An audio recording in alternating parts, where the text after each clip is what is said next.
It's always a bummer when there's a mention of wailing and grinding of teeth, and I don't have Deacon Rich here to make fun of. I have to wait for next time. So this past Friday marked the 106th anniversary of the miracle of the sun in Fatima, Portugal. It was the culmination of Our Lady's apparitions. She wanted to give them a sign. She promised that she would give a sign that would be incontrovertible, a sign that verified these messages that she was giving those three shepherd children, Lucia, Francesco, and Jacinta, right? She gave them this sign that 70,000 people witnessed. 70,000 people gathered in this muddy, soaked field, and they witnessed the sun dancing essentially through the sky, spinning, twirling, and all of a sudden growing so massive that people thought the earth was going to be engulfed by the sun. And when they looked back up, the sun was in its normal place and the ground was bone dry, and 70,000 people witnessed this. 70,000 people. I've been thinking a lot about Our Lady of Fatima and the words of Our Lady of Fatima a lot recently. In particular, something that now retired Cardinal Carlo Caffarra, he revealed in a 2008 interview in regards to this. But before I get that, just a little context about Cardinal Caffarra. So, Pope St. John Paul II, I'll get to Caffarra in a moment, but let's start with John Paul II. John Paul II was, I think, the most powerful force in the 20th century for combating the kingdom of darkness, right? So he was raised to the papacy in 1978, the second conclave of 1978. John Paul I, he's pope for 30 days, and then he's like, I'm out of here, right? And then they elect Karol Wojtyła, the first non-Italian pope in 400 years. He takes the name John Paul II. So anyway, John Paul II was, like I said, I think the greatest enemy to the kingdom of darkness in the 20th century. In particular, his mission to teach the world the truth about the human person. To teach the world the truth about the human person in the midst of a century that seemed hell-bent on obliterating the dignity and attacking and undermining the dignity of the human person. He taught the world the beauty of marriage and family and sexuality and the goodness of our being made male and female from the beginning and what that means and signifies. That God created these realities to be the most eloquent signs planted in creation that we're going to point to and reveal the greatest mysteries of the universe, the mysteries of salvation and redemption and why we're here and who we are and what we're destined for. Right? All of that is built into our made male and female from the beginning. And John Paul II saw part of his task as Pope to give a new vision for humanity and to understand what Pope Paul VI wrote in his encyclical Humanae Vitae, right? July 1968, Paul VI releases Humanae Vitae, upholding the Church's traditional teaching against the usage of all forms of contraception. And the world hated this encyclical. The world still hates this encyclical. Many inside the Church still hate this encyclical. But John Paul II provided what he calls a new anthropology, a total vision of man, understanding who the human person is to understand this teaching, right? So to help him in this mission, he established a new institute, the John Paul II Institute for Studies on Marriage and the Family, to get his teaching out into the culture and out into the world. And the person he pegged to be the first president of this institute was this Cardinal Caffarra. As it was starting, he was faced with so many obstacles, so much resistance. People were throwing so many roadblocks in his way. He was feeling extremely discouraged. So he revealed in a 2008 interview that he wrote a letter to Sister Lucia of Fatima, right? Sister Lucia of, Our Lady of Fatima, right? That's Sister Lucia, who was still alive at the time. He said this: I wrote to her and I didn't expect an answer, seeing that I had only asked for her prayers. But I received a very long letter with her signature, now in the Institute's archives. In it we find written, quote, the final battle between the Lord and the reign of Satan will be about marriage and the family. Don't be afraid, she's added, because anyone who works for the sanctity of marriage and the family will always be fought and opposed in every way, because this is the decisive issue. I find her words just so, just startling, prophetic, amazing in so many ways. I love that she says, don't be afraid, and then she doesn't explain why you shouldn't be afraid. She says, don't be afraid. You're just going to be fought by everyone and opposed by everyone. So just, what do you expect, right? Don't be afraid. Because she says, this is the decisive issue.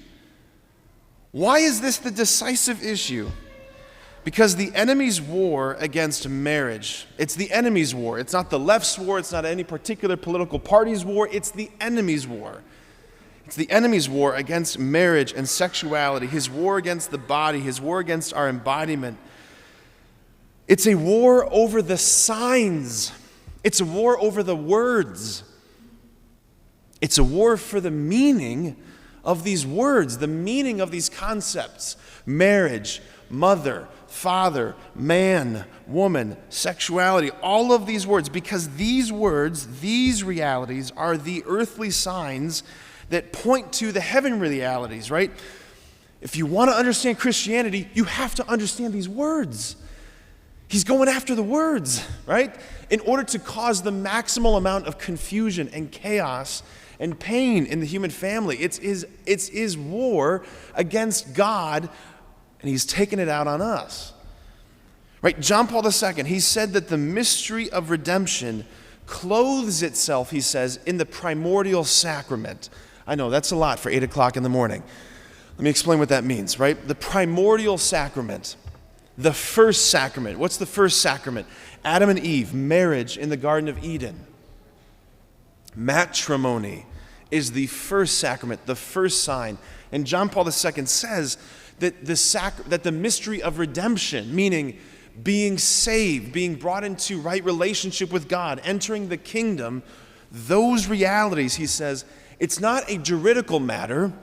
It's not merely a matter of a judge pardoning a guilty person. It's not a king who simply gives a grant to someone who's begging him. It's a matter of spousal nuptial reality. He's saying being saved, being brought into right relationship with God is a matter of being embraced by a bridegroom. Being saved means opening yourself to receive the love of the bridegroom, being embraced by the bridegroom who offers himself to us, body, blood, soul, and divinity in the Eucharist, in the mystery of his flesh. This is what he's saying. And this parable that we have for today, I think Jesus is giving us the clearest articulation of his own self-understanding of who he is and what his mission is. And again, this is why it all matters, right? So Jesus, up to this point in Matthew's gospel, has been giving parable after parable, trying to articulate what the kingdom is like. And he finally, it's like he gets, I don't want to say he gets exasperated, but he's like, okay, right? The kingdom is like a king who throws a wedding feast for his son. Are you understanding me, right? And everyone's invited. He's like winking really hard at everybody, like, are you picking up what I'm putting down? This is what it's like. And everyone's invited, he says. Yes, the Lord is like a shepherd, as we just sang in that psalm.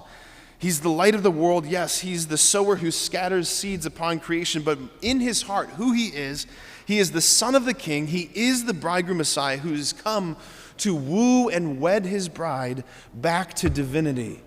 That's what the whole story is. That's what it is. This is why God made the universe, to hold a marriage feast for his son, to invite us into the joy of his life. This is what Isaiah's vision is about in that first reading, this mountain where this messianic banquet is happening.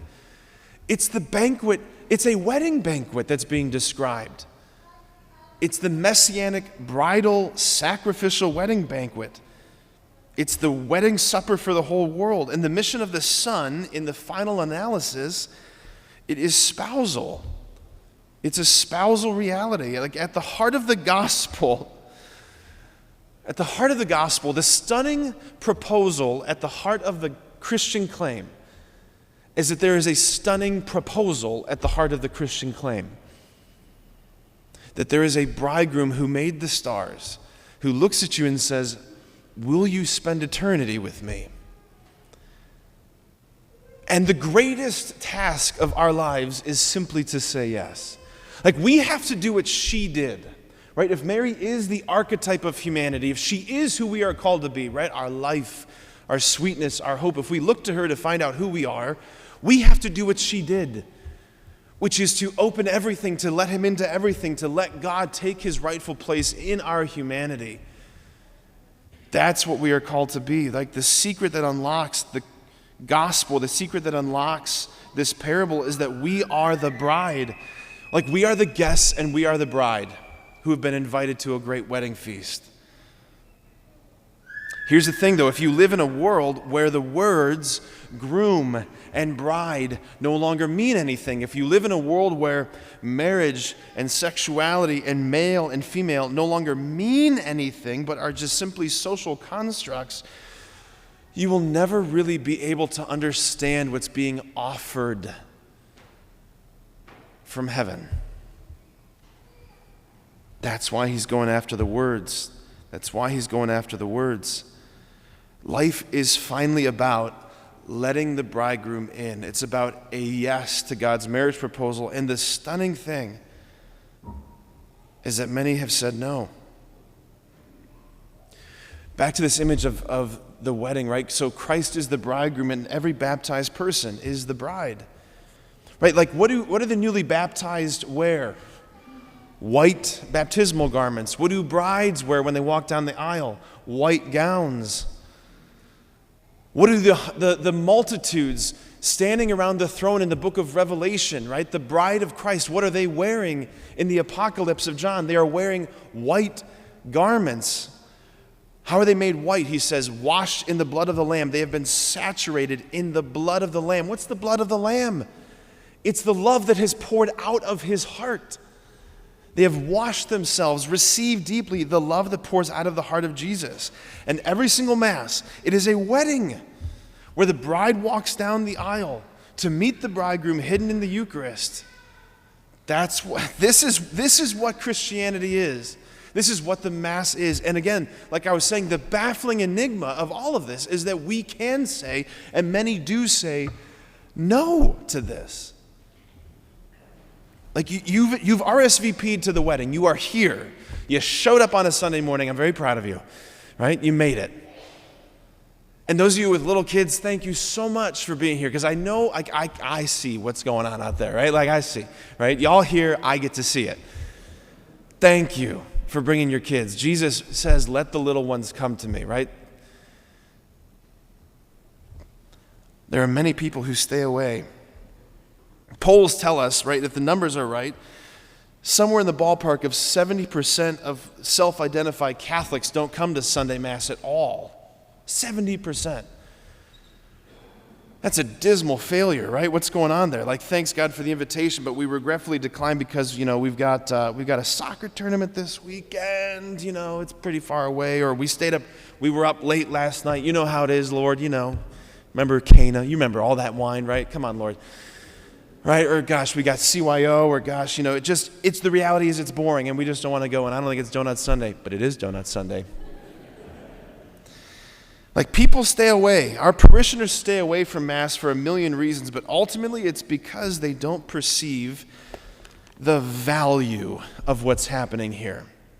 And that's not entirely their fault. Like we in the church, we've done this in many ways to ourselves. Building churches that don't communicate the royal transcendence of the wedding feast. Celebrating liturgies in a way that are kind of sloppy and irreverent, making it look like this is just a very pedestrian, normal thing.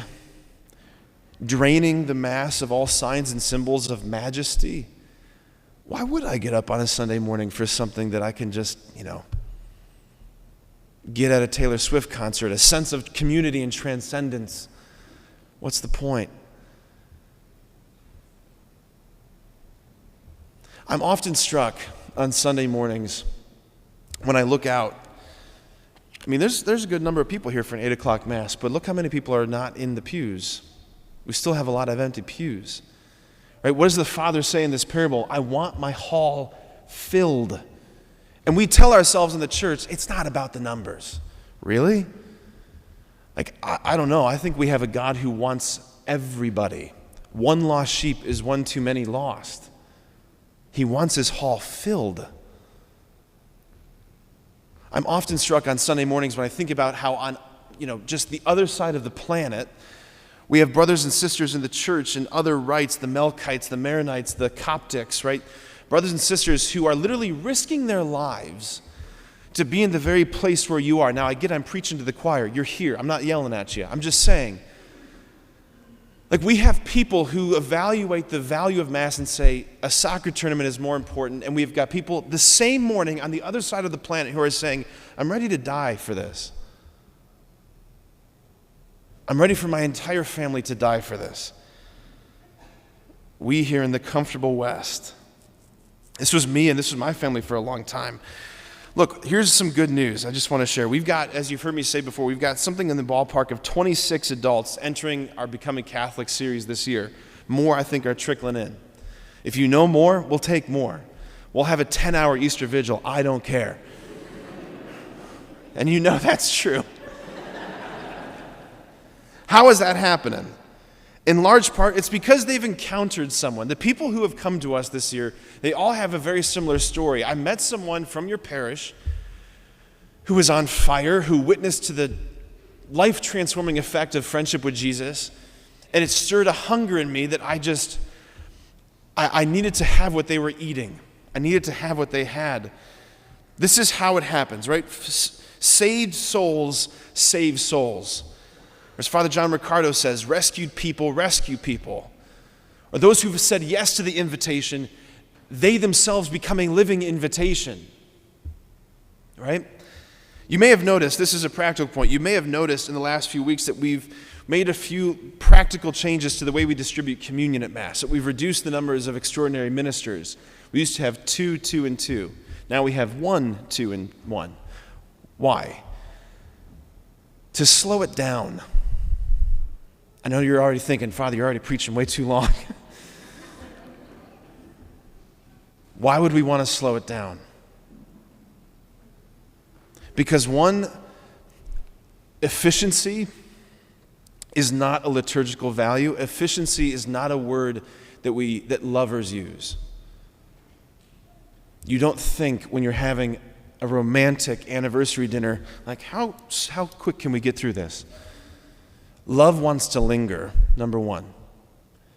Number two, we have to do something to slow it down so that your hearts have time to actually hear him, to hear him speaking to you. The bridegroom who wants to whisper words to his bride. Like, what do you think he wants to say to you? He went through the bother first of making a whole universe and filling it with glories and beauties beyond imagining. Then he created earth and filled it with life, teeming in majesty. And then he covenanted himself with a particular people and prepared them over thousands of years through prophets and covenants and ups and downs so that eventually he could become flesh and dwell among us, so that he could send his Spirit, so that he could establish a church, so that you could be sitting here right now with your mouth watering, ready to receive him into your very body. Do you think he wants to say anything to you? I think so. And if we don't have the time to listen, nothing will practically change. This is not a drive-through. This is not a drive-through. This is where lovers meet. This is what this is. What is he saying to you in your depths? Hearing those words, that's going to be what changes your life. That's what's going to be what changes your marriage. That's what's going to be what changes your family, what changes our community, what changes our state, what changes our country, what changes our world. If people can finally start hearing Jesus, that's what will change everything. Those who've experienced intimacy with the bridegroom cannot help but invite others to the same wedding feast. He wants his hall filled, and he wants to fill you first.